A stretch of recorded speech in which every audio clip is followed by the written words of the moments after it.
Hey everybody, it's Robbie, Salty Church, coming to you today because we just kicked off a series which is called Pull Up a Chair. The idea is, what are the conversations that need to be had at church related to hot topics, current events, and those kinds of things. And we've built this series based on input that you've given us about how you're feeling about things and what it is you need help with. So we started this past weekend, and I kicked it off talking about one of those things that you guys wrote in a lot about, and that was about the end times and when is the end coming and the rapture and Revelation and all of that kind of stuff. And so I hit on that quite a bit this weekend, but one of the things I didn't do was really tackle the book of Revelation. I mean, I probably referred to it a little bit, but I didn't spend any real time there. So I wanted to take just a few minutes and kind of give you a basic understanding about that. So for the biblical scholars among us, you might be a little disappointed. This is a broad overview, but to give a practical understanding of this letter written by John, I think might be good to do. So I want to take a minute and do that. And so the book of Revelation, let me give you a broad understanding. And number one, I think it's really important to understand is the book of Revelation is apocalyptic literature. Apocalypse, that is this ominous kind of a word, which really just means unveiling. So John, in a vision, kind of peels back the lid on these epic spiritual events and gives us some insight about God's story, our story, and how things may unfold. And so it's this literature such that lends itself not only to a writing of a time. Remember that probably about the time it was written, Christianity was illegal. And so to have sacred documents would have had people in trouble. But by reading this document and its flowery language and epic stories and symbolism, nobody really would have thought much about it by looking at it. And so there's some of that goes into this as well. But in the apocalyptic literature, it is speaking of some of these epic events, and some really hold on to end days, last times, and all of that kind of stuff. But let me give you a couple of little interesting points. That while it's a fantastic letter to a certain extent, there's a couple of things that's not in there that might surprise you. So for instance, go through the whole book of Revelation, there is no reference to the word Antichrist. I was actually a little surprised going back and looking at that. And also there's no mention of rapture. You have to go into some other of the biblical letters to get those ideas. Revelation's really not quite doing that.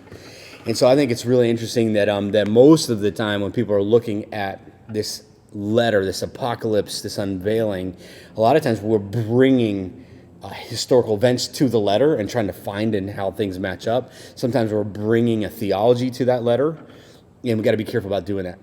And so it's apocalyptic literature is one thing, and so it's different than most any other thing you'll read in the Bible, given the style of literature. And because it's apocalyptic literature, now the second part about this is there's just wild imagery. So for instance, got a Bible app, got a Bible, go look at Revelations 13. Let me read a couple verses. Just give you a taste of it. And this is just fantastic, like movie making material. Revelation 13:1, then I saw a beast rising up out of the sea. It had 7 heads and 10 horns, with 10 crowns on its horns. And written on each head were names of those who that blasphemed God. This beast looked like a leopard, but it had feet of a bear and a mouth of a lion.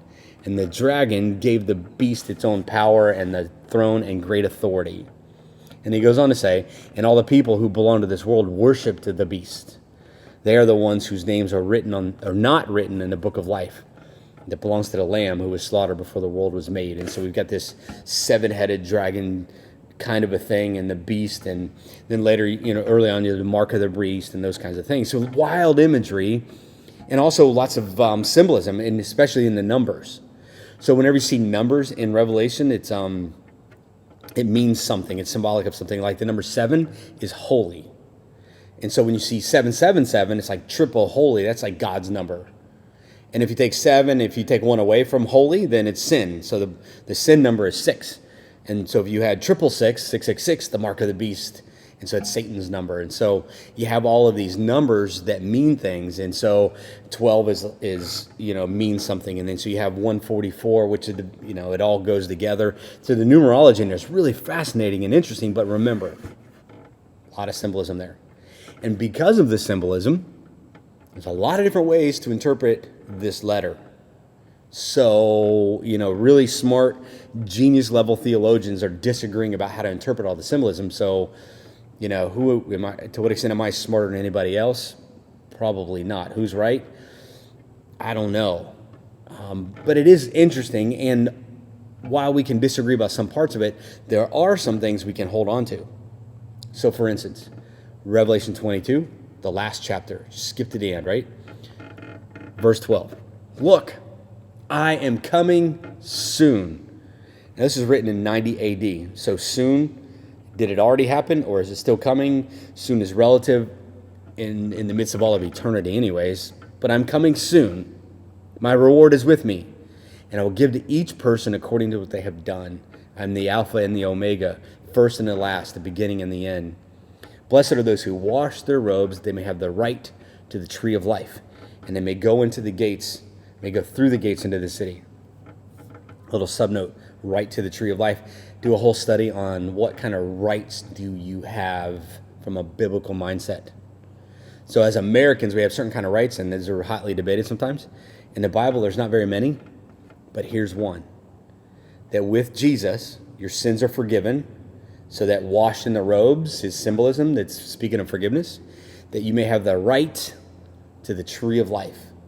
The tree of life is speaking of like the Garden of Eden. The imagery there is heaven, that we may have right, that with Jesus, we have the right to walk through the gates into the city. That's amazing. God is coming back. There's reward. And with Jesus, you have the right to eternity. Verse 15, but on the outside are the dogs. And again, it's imagery, symbolism, who practice magical arts, the sexually immoral, the murderers and idolaters, and everyone who practices and loves falsehood. So there's a good and evil. God wins in the end. And you have access to eternity through Jesus. And so in the symbolism of it, I don't have a whole lot of answers. I got opinions. But in the end, the thing that we can hold on to is, and Jesus, it's amazing. Last thing I want to give you, and we'll be done. When does things happen? Everybody wants to know that, right? When does things, if you look at biblical stuff, if you want to put historical events on top of biblical literature and try to guess, go for it. The Mayans thought it was going to be 2012. They were wrong. Isaac Newton agreed with a whole lot of people that Y2K was going to do us in. Didn't happen. Harold Camping was one that was famous. It was May 21st, 2011. Oh, I meant October 21st, he changed his mind. But then he died in 2013, so he met Jesus before you did. And then Pat Robertson, 2007. They're all wrong. Nobody knows. I don't know the day or the hour, right? But I can count on this. And this is the point of it. As you read the last chapter of the book of Revelation, we will all meet him face to face. Individually, collectively, I don't know when, where. It's not up for me to decide. Obviously, the question is, and what matters most is, are you ready? Are you ready? If you're ready, the events that happen coming up in the future aren't going to matter. Life is a whole lot different when you have that confidence. If you're not ready, we'd love to help you. Salty.org is our website, obviously, and if you've got questions, you can leave them in the comment section. There's a connection card through our website. You can fill that out. We would love to help you. If you've got hesitation about this, about the end, and about your end, man, we want to help. So that's the message for today. And then with that said, we're continuing on in our series. This week coming up on the weekend, I will be talking about sexual purity. What is it? And why does it matter? So, hot topics, right? So join us in person or through the websites on the weekend. Either way, we'd love to see you. You guys have a good one.